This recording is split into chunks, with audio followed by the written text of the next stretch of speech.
Bonjour, bienvenue dans une nouvelle vidéo. On va voir le quatrain 74 de la 10e centurie de Nostradamus.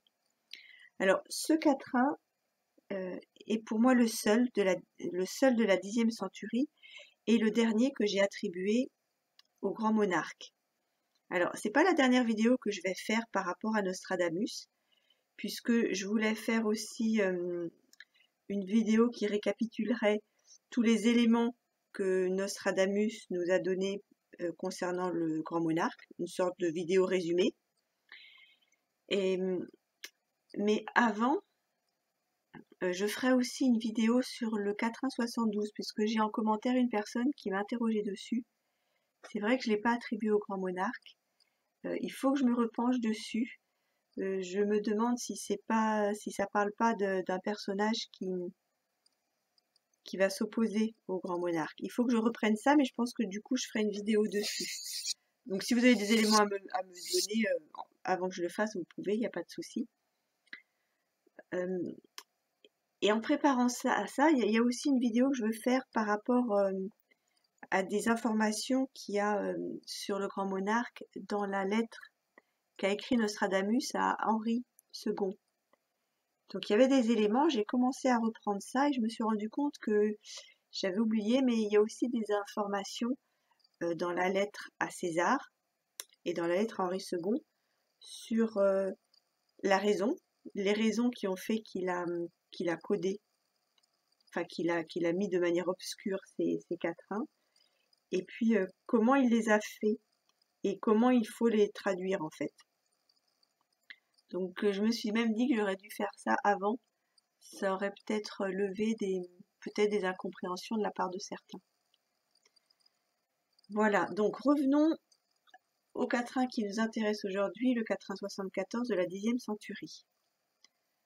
Tant attendu ne reviendra jamais. Dedans l'Europe, en Asie apparaîtra un de la ligue issue du grand Hermès, et sur tout roi des Orients croîtra. Donc tant attendu, c'est le grand monarque. C'est vrai qu'il a été, il aura été là pendant plusieurs siècles, très longtemps attendu. Bon, il n'est pas encore apparu, mais j'ose penser parfois qu'il en est pas loin.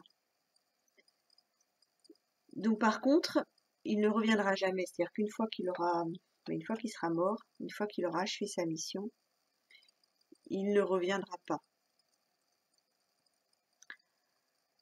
Dedans l'Europe, en Asie apparaîtra. Donc là, on nous parle d'un autre personnage que l'on va voir en Europe, mais qui apparaîtra, donc peut-être, je pense qu'il est né là-bas, il va apparaître en Asie. Il est sûrement originaire d'Asie d'ailleurs, ce personnage. Originaire d'Asie, je pense, et il viendra en Europe. On nous dit en dessous, un de la ligue issue du grand Hermès. Donc ce sera un personnage qui sera dans la ligue.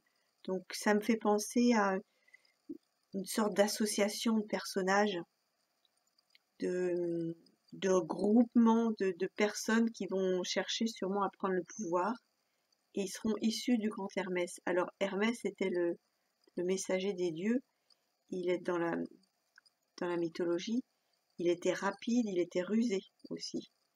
C'est pas un personnage... Enfin moi ça me donne pas l'impression d'un personnage très bénéfique, hein. Ce serait plutôt l'inverse. C'est plutôt un personnage assez maléfique, je dirais. Et on nous dit « Et sur tout roi des Orients croîtra ». Donc, sur tous les rois, en fait, Nostradamus appelle rois les chefs d'État. Hein. Donc, il va croître sur tous les chefs d'État de l'Orient. Donc, en fait, il va prendre l'ascendant sur tous ces chefs d'État. Donc, ça nous donne en interprétation, le grand monarque ne reviendra jamais après sa mort. En Europe, venant de l'Asie, apparaîtra un personnage rapide et rusé qui prendra l'ascendant sur les rois d'Orient. Voilà, je vous remercie pour votre écoute et je vous dis à bientôt pour une prochaine vidéo. Au revoir.